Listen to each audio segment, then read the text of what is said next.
Hai, Assalamualaikum warahmatullahi wabarakatuh. Ketemu lagi kita hari ini tentang materi masih yang sama, trigonometri. Tapi kali ini kita akan membahas tentang aturan sin dan aturan cos. Bagian yang pertama, jadi isi pada video ini Ibu akan memberikan tentang materinya saja. Untuk latihan soalnya ada di video selanjutnya ya. Oke, sebelum mulai jangan lupa berdoa dulu agar apa yang kita pelajari hari ini bisa kalian terima dengan baik dan kalian bisa pahami dengan baik.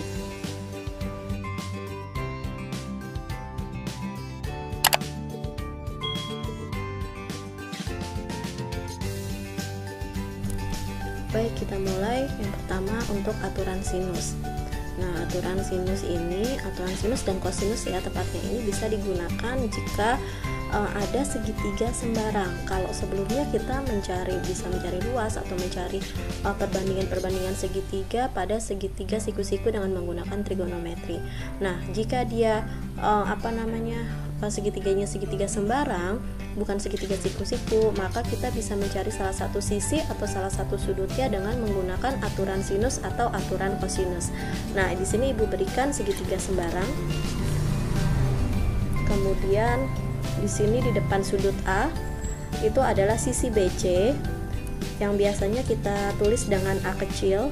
Kemudian di depan sudut B itu kita tulis dengan B kecil, itu adalah sisi AC ya. Kemudian di depan sudut C ini adalah sisi C atau biasanya kita sebut dengan sisi AB. Itu ya, jangan salah ya. Jadi di depan sudut A besar, di depan sudut A besar biasanya nanti disebut dengan alfa, itu adalah sisinya A kecil. Di depan sudut B, di depan sudut B ini adalah sisi B atau sisi panjang AC, panjang sisi AC. Di depan sudut C kecil ya, sisi C dengan sisi AB. Nah, aturan sinus ini digunakan jika bagaimana? Nah, jika diketahui ada dua sudut dan satu sisi, salah satu sisinya di hadapan sudut tersebut. Jadi kalau misalkan aturan sinus ini bisa kita gunakan jika ada dua sudut dan satu sisi, tapi salah satu sudutnya itu ada di hadapan sudut yang diketahui. Ini dia, gitu ya. Yang kedua, jika dua sisi dan satu sudut, salah satu sudutnya juga di hadapan sisi tersebut. Pokoknya antara satu sisi dan sudut tersebut itu saling berhadapan. Kalau misalkan ada sudut C ya, berarti sisi C ini atau sisi AB ini harus diketahui. Misalkan yang ditanya sudut A, nah sisi A ini biasanya ditanya, atau diketahui sudut C, salah satunya juga diketahui sisi C, gitu ya. Nah, bentuk umum aturan sinus ini seperti apa? Nah, ini seperti ini. A per sin A sama dengan, ini perbandingannya ya, sisi A itu berarti sisi BC per sin A per sin A sama dengan sisi B ini per sin B, sudut B yang ini, sama dengan sisi C per sin C, ini sin C ya, sudut C. Nah, ini Ibu perjelas lagi bahwa aturan sinus dapat digunakan pada yang pertama, segitiga sembarang ABC jika diketahui. Nah, nih ada dua sudut mengapit satu sisi, ini juga bisa menggunakan aturan sin. Karena apa? Nanti kita di sini tahu nih besar sudut B-nya berapa, ya kan? Karena jumlah segitiga sudut segitiga ini adalah 180 derajat. Jadi kalau misalkan ada dua sudut ini diketahui, otomatis sudut B diketahui. Artinya adalah sudut B itu adalah 180, bisa dikurang A, bisa dikurang C. Ya kan? Nanti dapat sudut B-nya. Berarti kan otomatis diketahui sudut B dan sisi B kecil atau sisi AC-nya, gitu ya.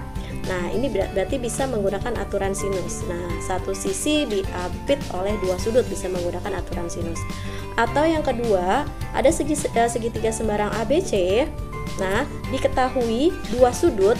Nah, bisa aja sudut A, sudut C, atau sudut B, sudut C, atau sudut A, sudut B. Bebas, pokoknya ada dua sudut, tapi salah satu sisinya di hadapan sudut yang diketahui. Seperti ini, seperti yang dua sudut dan satu sisi, tapi salah satu sisinya di hadapan sudut yang diketahui.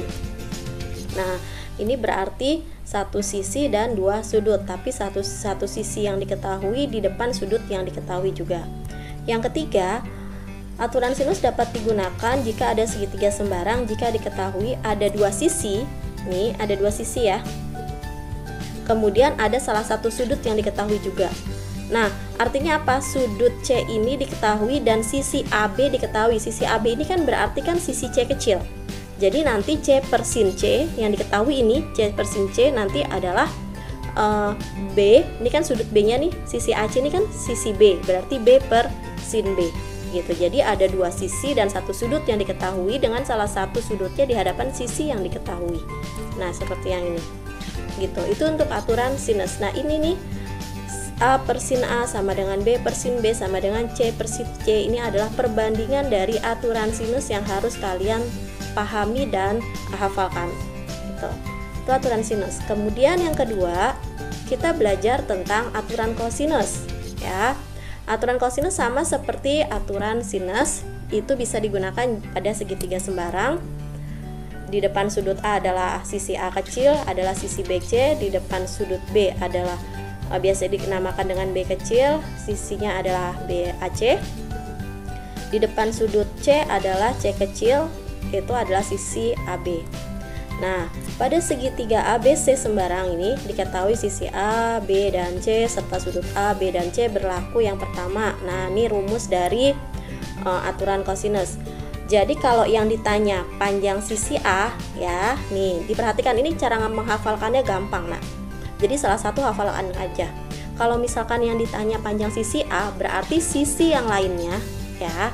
Sisi yang lainnya nih, panjang sisi A kuadrat adalah penjumlahan kuadrat dari sisi-sisi lainnya. Berarti A kuadrat yang ditanya sama dengan B kuadrat ditambah C kuadrat dikurang 2 sisi yang mengapit dikali cos A. Nih, berarti artinya apa?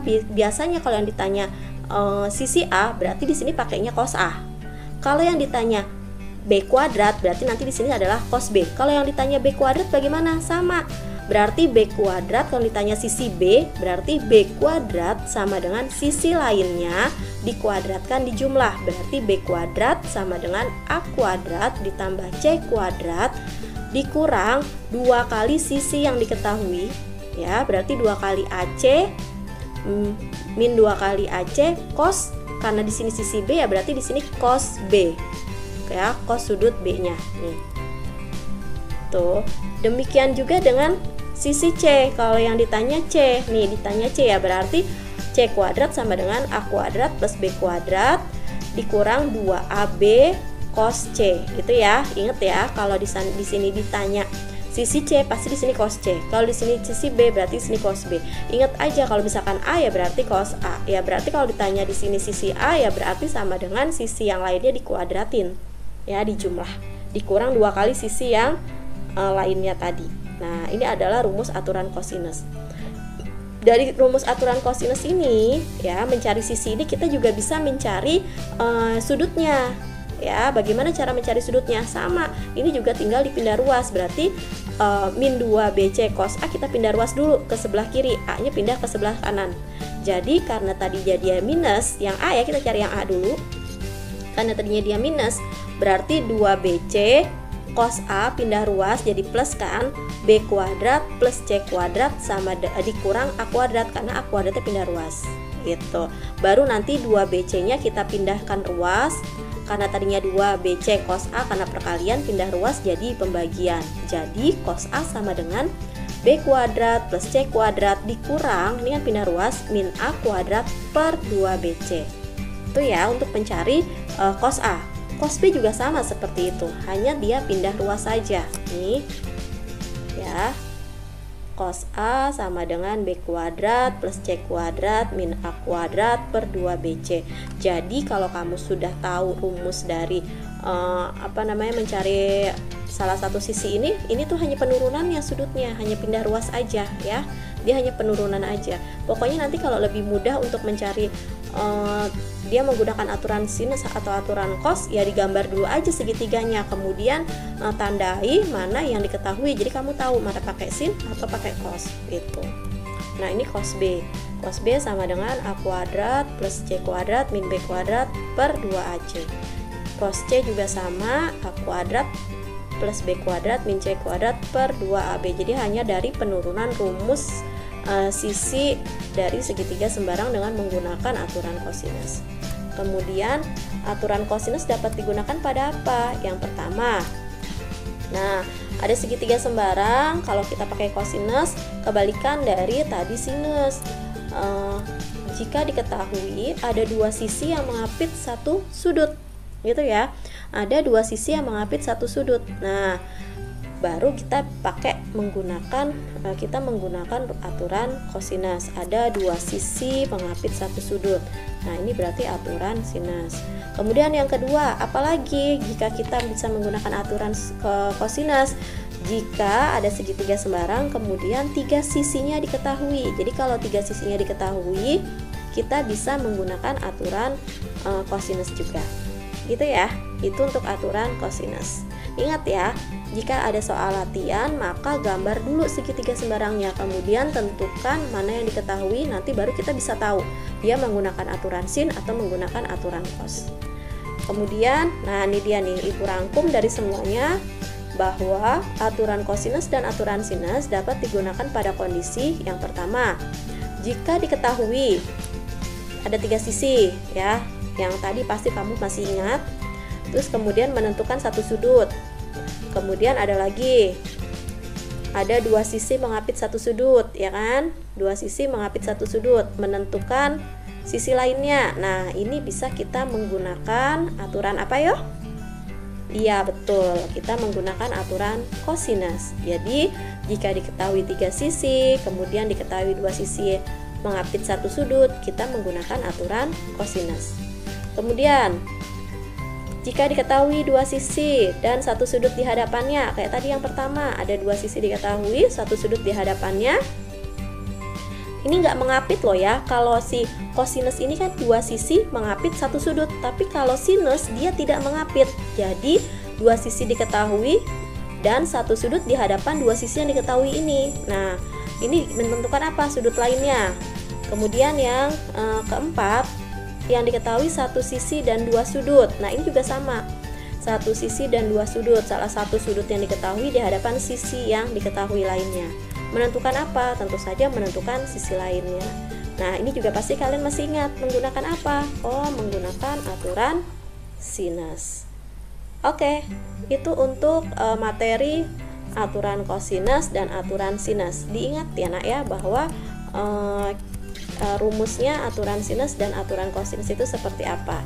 Pokoknya digambar dulu, tentukan yang diketahui di gambar tersebut, baru nanti kalian bisa menentukan dia menggunakan aturan sin atau aturan cos. Demikianlah pembahasan tentang materi aturan sin dan aturan cos. Setelah ini, Ibu akan membahas tentang soal-soal aturan sin dan aturan cos di video selanjutnya. Terima kasih. Assalamualaikum warahmatullahi wabarakatuh.